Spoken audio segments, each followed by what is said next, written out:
Salut, aujourd'hui je suis au parc des Buttes-Chaumont. J'ai eu beaucoup de mal à trouver un endroit au calme parce que c'est une des premières journées où il y a soleil à Paris. Alors tu devines bien, il y a tous les Parisiens qui sortent pour essayer d'avoir un petit rayon de soleil sur la peau. Mais j'ai finalement trouvé ce petit endroit assez sympathique avec même une petite vue devant que je vais dessiner tout à l'heure. Aujourd'hui on va parler de où poster ses dessins sur internet. On n'a pas envie de poster nos dessins dans le vide, donc on va essayer de comparer un petit peu les plateformes entre elles. Il y en a pas mal et il y en a qui sont plus intéressantes que d'autres. Alors internet c'est super parce que c'est quand même un outil qui te permet de faire découvrir tes créations et de te faire ton audience par toi-même. Tu n'as plus à passer par la presse, par la télévision pour montrer ce que tu fais. Tu peux vraiment avoir une proximité avec les personnes qui te suivent et ça c'est pas négligeable. Seulement il faut savoir quand même où poster puisque selon les plateformes tu as plus ou moins de retours et tu as une communauté qui est aussi différente. Alors moi personnellement je suis sur plusieurs réseaux sociaux et sites pour poster mes dessins. Il y en a certains que j'ai quittés donc je vais t'en parler un petit peu des expériences que j'ai eues sur ces sites-ci. Actuellement je suis sur Instagram, Tumblr, Facebook et Twitter c'est plutôt du repost en fait. J'ai une application qui permet de reposter directement ce que je poste sur Facebook ou sur Twitter.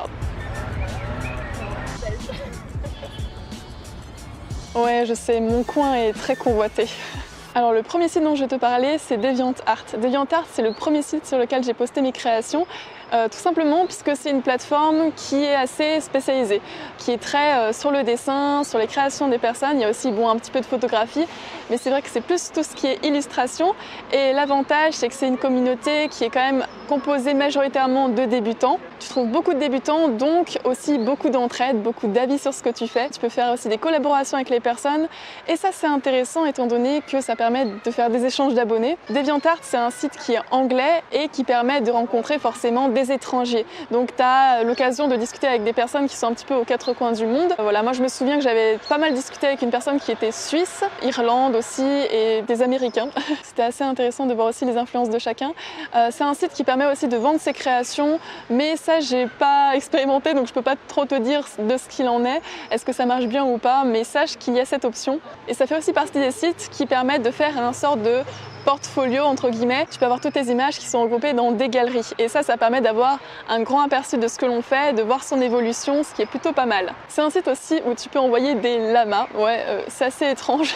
C'est des sortes de petites mascottes que tu envoies aux personnes que tu trouves stylées, qui font des créations stylées. Et même les débutants en reçoivent. Vu que c'était le tout début, je postais des dessins vraiment nuls et je recevais quand même des lamas. Donc c'est vrai que c'est encourageant, c'est un peu le côté enfantin de DeviantArt, un peu le côté chaleureux, bonne entente. Le deuxième site qui est très bien, c'est Instagram. Alors ça c'est plus pour un public qui est vraiment vaste, puisque tu peux trouver autant une personne qui poste ses photos de vacances, de voyage, qu'une personne qui fait du cosplay par exemple. Il y a aussi des personnes qui postent leurs photos à leur famille, donc c'est vraiment tout public.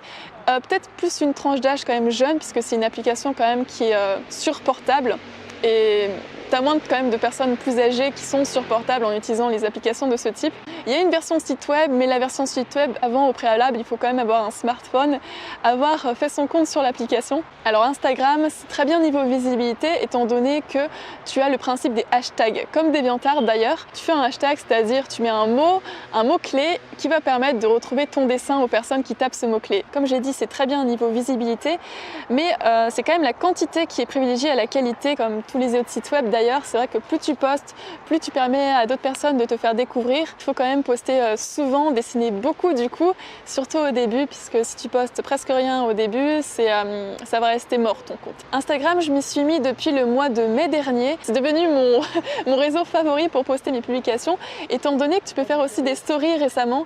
Et ça, c'est vraiment très bien, puisque ça permet de découvrir aussi un peu plus les autres artistes, de découvrir d'autres passions qu'ils ont, de voir des dessins en construction et pas seulement l'état fini.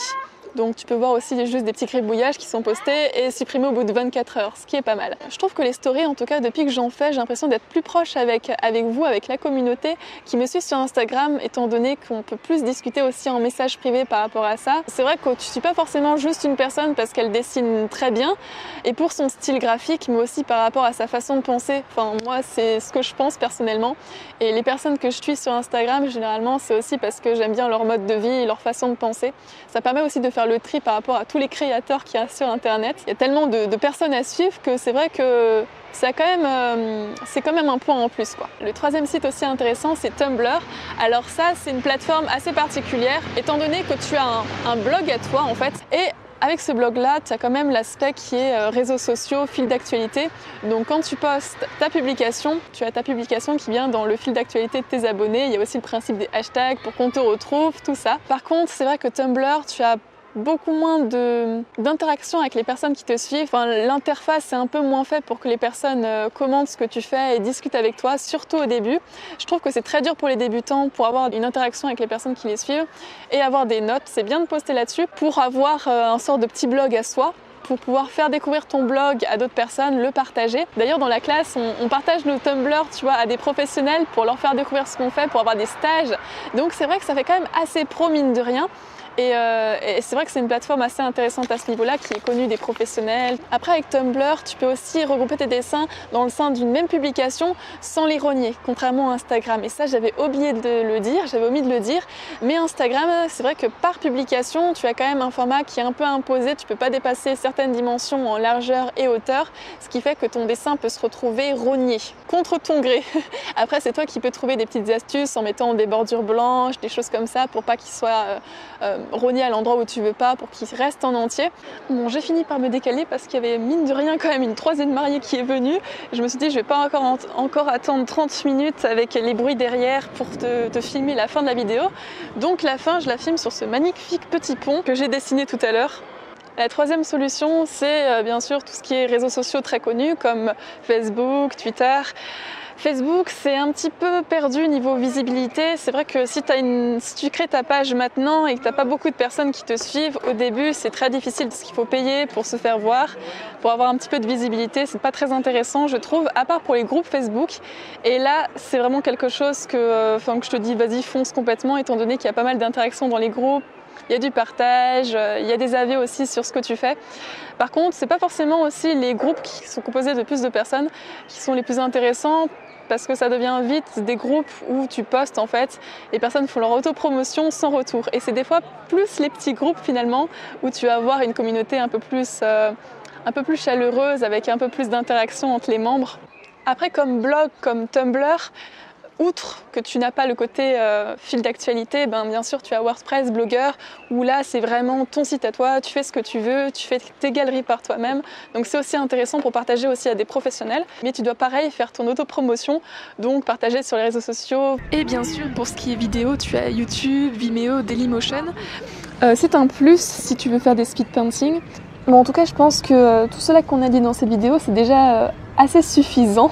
C'est des plateformes où il y a beaucoup d'utilisateurs. Pas besoin de se mettre sur 36 000 réseaux sociaux pour faire découvrir ses créations. Il suffit juste de 2-3 et c'est bien. Parce qu'après, tu vas passer plus de temps à poster, à préparer tes publications qu'à créer. Donc c'est pas ce qu'on veut non plus. En tout cas, si tu as des plateformes que tu juges très intéressantes à nous faire partager, n'hésite pas à le dire en commentaire. Bon, en tout cas, moi j'espère que tu as apprécié cette vidéo, que ça t'a renseigné si tu n'étais pas trop au courant sur le sujet. Moi je te dis à bientôt et en attendant, à tes crayons.